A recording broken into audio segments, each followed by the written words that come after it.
Look, Diana, Russian also has letter L. It does have letter L, but this is not it. This is letter G.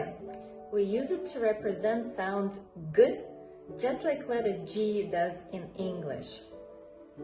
In Russian, it's used in words like голова, глаз, and груша. Yep.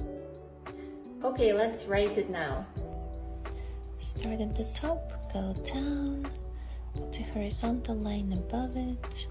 This is the lowercase g, and this is how you connect letter g to other letters and words when you write in cursive, which most Russians do when we write by hand.